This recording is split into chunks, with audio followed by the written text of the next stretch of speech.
Hai guys, hari ini tanggal 1 Juli 2024 adalah hari jadi atau hari lahir Kepolisian Republik Indonesia yang ke-78. Hore, tepuk tangan dulu. Dan kita harus ngucapin selamat ulang tahun ya buat Kepolisian Republik Indonesia yang ke-78. Gua sekarang lagi ada di Monas nih. Besok ada acara konser ya, memperingati hari ulang tahun Kepolisian Republik Indonesia. Tapi di video ini kita bukan mau membahas konsernya, bukan mau membahas persiapan konsernya di malam ini, tapi gue akan membahas khusus tentang kinerja Kepolisian Republik Indonesia setahun belakangan ini yang banyak disorot oleh publik ya. Beberapa kasus adalah kasus yang sangat mendapat sorotan publik. Jadi di hari jadi Kepolisian yang ke-78 kita akan mengkritik kinerja kepolisian agar menjadi lebih baik ke depannya. Jadi di sini kita akan mengkritik beberapa kasus yang viral dan berharap kasus ini tidak terulang lagi setelah kita bahas. Yang pertama adalah kasus pengedaran narkoba yang dilakukan oleh mantan Kapolda ya, yang menukar barang bukti narkoba yang disita dengan tawas lalu mengedarkannya ke daerah lain. Sang mantan jenderal kemudian divonis seumur hidup lalu mengajukan banding tapi ditolak. Dan kasasinya pun ditolak oleh Mahkamah Agung, sehingga sekarang langkah sang jenderal hanya tinggal peninjauan kembali. Jadi saran apa yang kita bisa berikan ke Polri supaya hal ini tidak terulang lagi? Yang pertama adalah diperketatnya pengawasan khususnya dari Irwasum dan Propam ya. Dan gue juga usul kalau Kadif Propam harusnya dinaikkan levelnya satu tingkat menjadi Komjen bintang 3 supaya punya taji jika ingin melakukan pemeriksaan kepada Kapolda-Kapolda yang notabene bintang 2 ya. Jadi Kadif Propam harus naik ke bintang 3 selevel dengan Irwasum menurut gue pribadi. Lalu yang kedua, Kapolri harus lebih berhati-hati dalam memberikan promosi, harus menempatkan the right man in the right place. Jadi kalau misalnya mau promosi para pati ini misalnya menjadi Kapolda, harus dilihat dulu track record dan prestasinya ya. Kalau prestasinya biasa aja, track recordnya juga biasa aja, lebih baik jangan dipromosi yang seperti ini. Jadi sekarang Kapolri tidak bisa hanya melihat kedekatan secara personal misalnya, tapi harus juga melihat kemampuan individu tersebut. Kalau misalnya dekat secara personal tapi secara kemampuan dinilai kurang untuk promosi sebuah jabatan, lebih baik jangan mempromosikan orang tersebut. Jadi itu aja saran buat kasus ini ya. Oke, kita beranjak ke kasus kedua, yaitu pengutitan yang dilakukan Densus 88 kepada Jampitsus. Anehnya, baik Presiden, Kapolri maupun Jaksa Agung sama-sama mengatakan bahwa kasus ini adalah kasus biasa, tidak ada keanehan. Bagaimana nggak ada keanehan?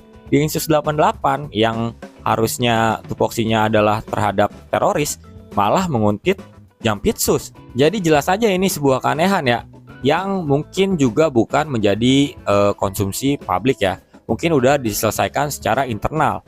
Tapi yang gue bingung, siapa yang menugaskan Densus 88 ini? Harus ada dong yang menugaskan, misalnya Kapolri, atau misalnya Kabareskrim, atau misalnya Wakapolri, atau siapa gitu. Di sini memang nggak diberitahu yang menugaskan dari anggota Densus ini.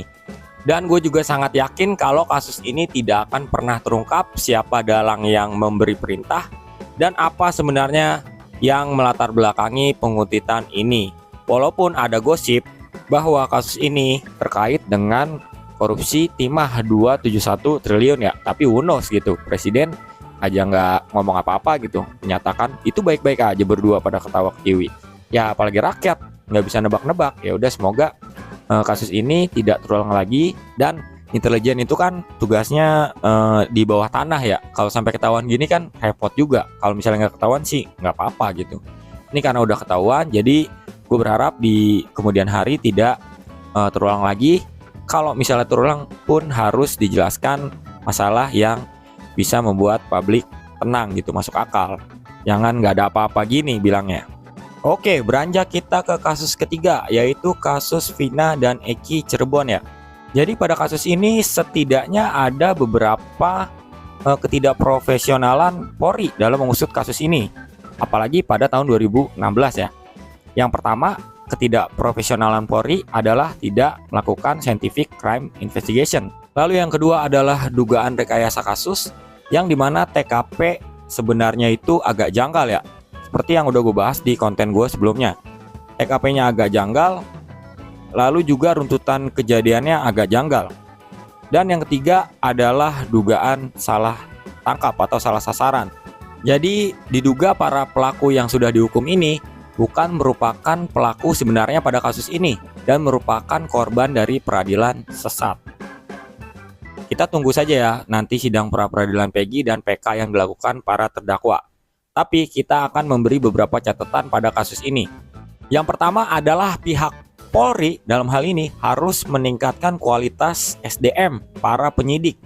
Karena pada kasus kriminal, yang pertama kali berhak melakukan penyelidikan adalah penyidik dari Polri. Jadi menurut gua harus ditingkatkan kualitas SDM-nya, bisa dengan kursus atau dengan pelatihan-pelatihan atau bahkan disekolahkan ke kepolisian luar negeri gitu, biar lebih canggih. Selanjutnya adalah para penyidik harus meninggalkan kebiasaan lama, yaitu mengejar pengakuan dari tersangka. Harus mengedepankan bukti-bukti saintifik ya. Jadi nggak ada lagi kalau misalnya tersangka nggak ngaku, dipaksa gitu digebukin, nggak ada lagi harusnya. Kita cari bukti yang saintifik, misalnya CCTV, DNA, sidik jari, dan lain-lain. Sehingga walaupun tersangka tidak mengaku, tapi bukti saintifik ini yang akan menunjukkan kebenaran. Oke, kita beranjak ke contoh kasus terakhir, yaitu kasus siswa SMP yang meninggal tidak wajar di Padang, Sumatera Barat, yang diduga dilakukan penganiayaan oleh oknum polisi ya.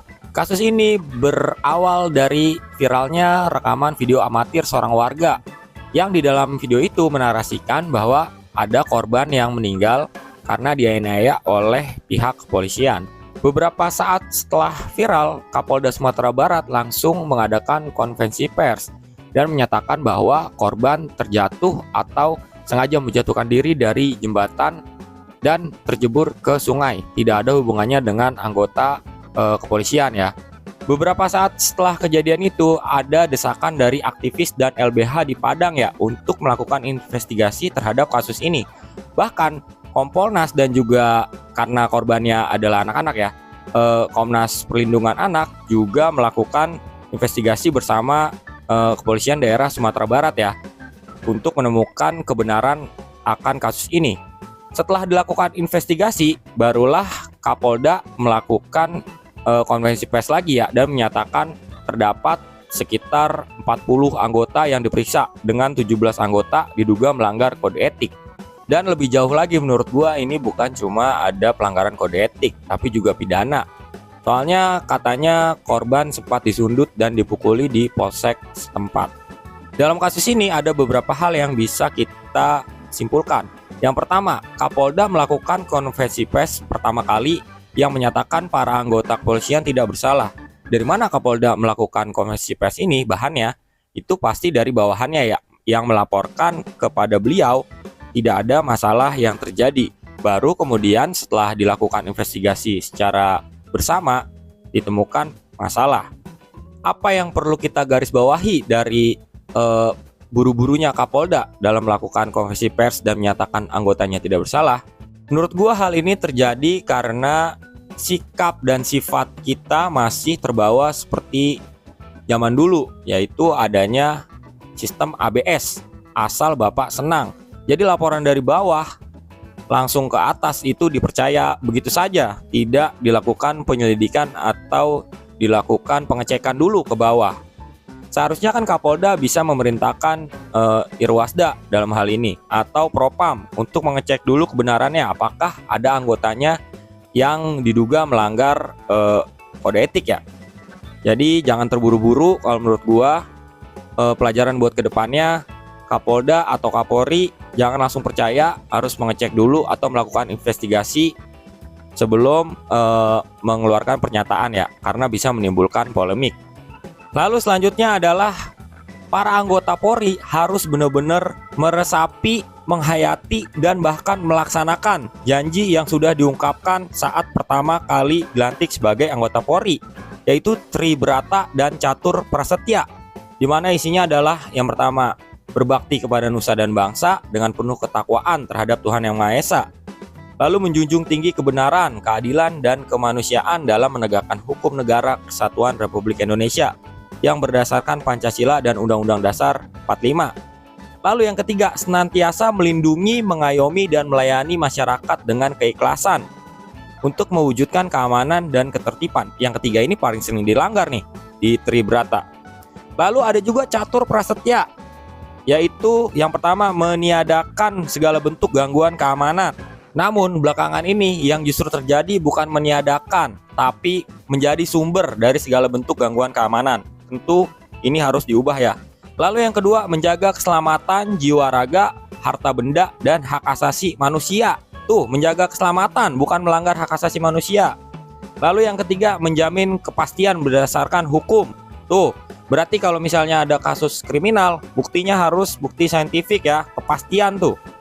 Lalu yang keempat, memelihara perasaan tentram dan damai, bukan perasaan takut atau kita jadi serem kalau ngelihat anggota Polri. Jadi benar-benar harus Tribrata dan catur prasetya ini dijalankan, diresapi benar-benar tulus gitu, ikhlas terhadap bangsa dan negara.